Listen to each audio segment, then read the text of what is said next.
I just wanted to have a conversation with y'all today about mental health and relationships, because I don't think people or partners of people who have mental health diagnosis are told enough that it's okay to be frustrated. It's okay not to know how to show up for your partner sometimes. It's okay to have moments where you're not at 100%. Like, people don't have that conversation.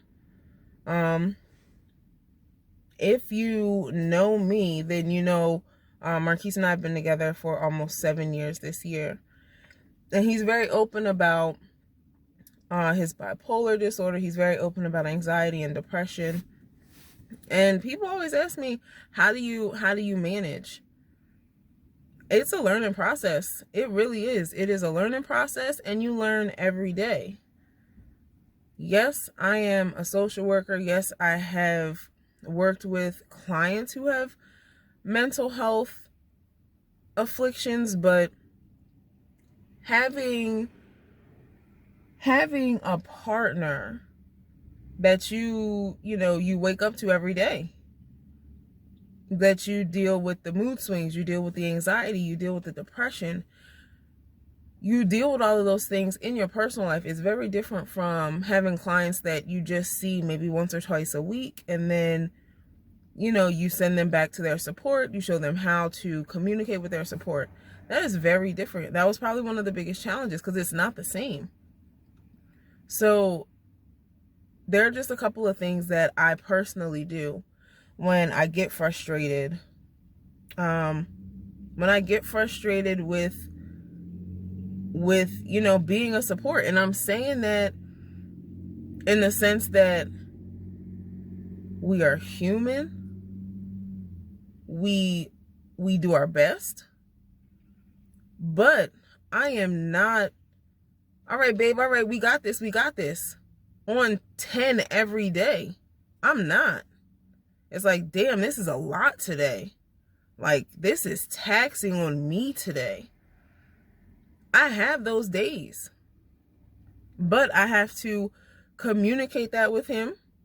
I have to be open and honest in having that conversation, because it's very uncomfortable. It is uncomfortable as hell. But if I don't say that, he doesn't know what's going on with me. And then I don't know how to handle him in a way that both of us are okay through the process. So you have to ask questions. So I definitely communicate that honestly with him. I ask, okay, so how should I handle this next time? How should we handle this to work best for you to get what you need, and for me not to feel heavy going through it?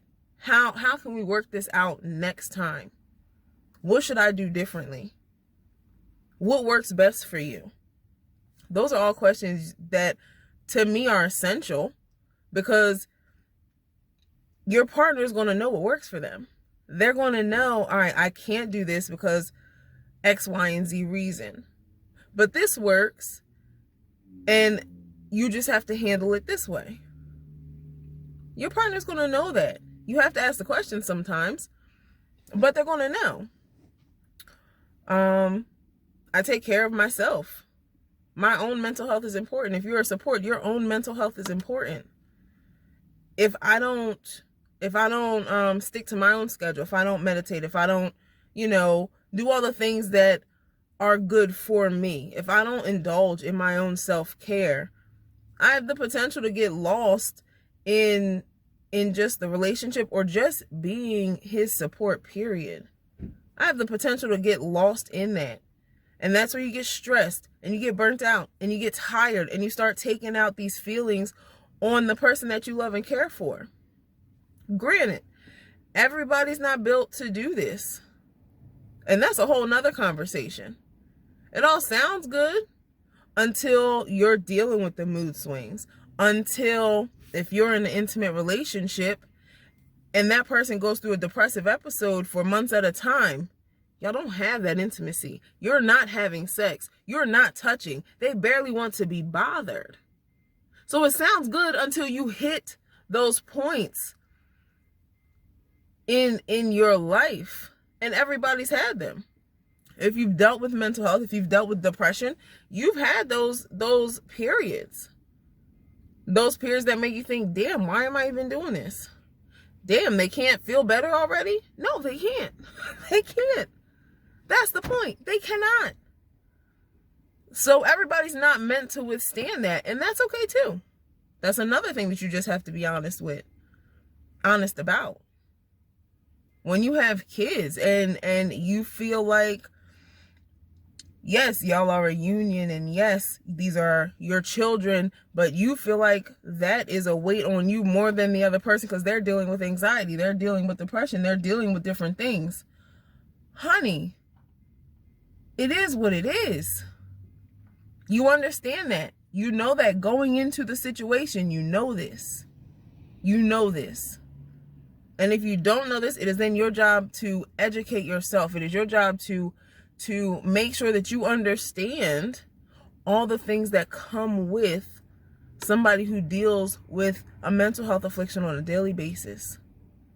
Mentally, it's taxing for them, yes. It is, and you have to understand that wholeheartedly. And you have to believe it. There are a lot of people who don't believe people with anxiety are feeling the way that they're feeling because they can't see it. It's not physical. It's not a physical manifestation. That doesn't make it any less real to them. And as a support, you have to educate yourself. You have to know, like, all right, I may not see it, but this is how you're feeling. So let me figure out how to best help you and support you to the best of my ability. Because there's no textbook that's going to tell you how to love somebody in spite of their depression, how to be able to be somebody's light when they're in the darkest times of their life. There is no textbook, no matter how many self-help things you go, no matter how many social workers or therapists you see, there's nobody to teach you that. That is something that's in here because you care about that person and you want to help them and you want them to succeed and you want to be that strength for them. Can't no textbook tell me how to love Marquise when he does not want to talk, when he goes through periods and it's like he's in this place by himself. I'm here, we're here. But you feel alone. You're just going to say, oh, don't take it personally. How not? That's your partner. That's something that you have to learn. Those are things that you have to learn. And everybody's different. So when you're in this relationship and you have those days where it's like, damn, I can't even show up for me today, let alone show up for you, talk about it. Talk about that, babe. This is how I'm feeling. This is what I'm going through. And even in spite of, anxiety, depression, your partner is still going to be there for you the best way that they can be.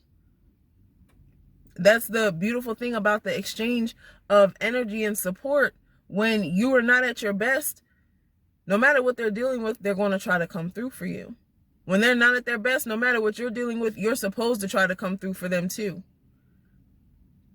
But it's okay to be frustrated. It's okay to be tired. It's okay to feel like you just are stuck. Now you work your way out of it. You work your way out of it. What do you have to do for you? What do you have to do to make you feel better? You can journal. You could communicate. Talk it out. Indulge in your own self-care. Always make sure you are doing things to make sure that your mental health is okay.